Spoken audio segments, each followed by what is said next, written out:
ห่วยมาเด้อคู่บ่าโยยกบมาเนี่ยครับผมวัตถุดิบเขาเอาเครื่องใส่ลงไปเลยมาเนี่ยอ้าวมือนี้นุ่มหน่อยครับสิโยยแบบเป็นตัวเลยนะข่าตะไคร้ใบบักหูด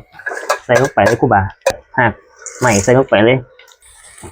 เหลืองเตารสดีเนี่ยน้ำลำคั่วเขาเสร็จหน่อยนึง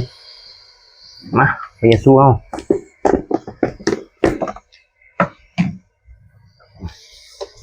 ใส่ลงไปเลยไปสู้ใส่หลายเสียบหลายกับบรรยากาศตอนทำการไม่ยังเก่าเลย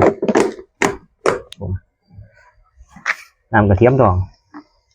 เอาใส่ลงไปเลยน้ำปลาย้อยแบบย้อยเปียกเขาเอิญมาซอสหอยนางรมใส่ลงไปเลยนี่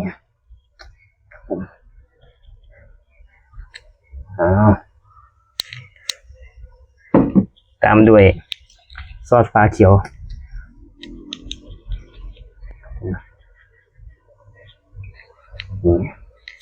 เครื่องที่ว่านุ่มหน่อยจะข้ามตำไปว่าหั่นก็มีบักพริกแล้วก็กระเทียมแล้วก็กะปินะครับพี่น้องพริกไทยนะครับครับผมเครื่องที่ว่าเขาตำใส่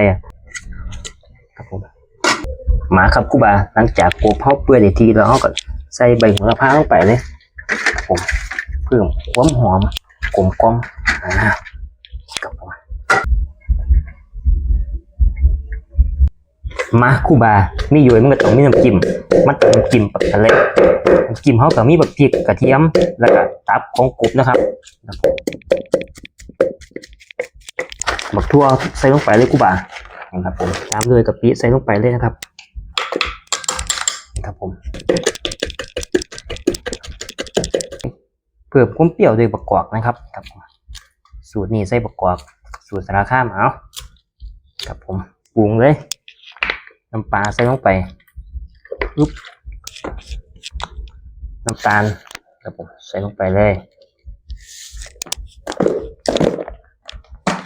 ขาดบ่ได้ก็คือหัวใหญ่ชูนะครับใส่หลายเสียบหลายที่ยังกระเจ้าว่าครับผมตำ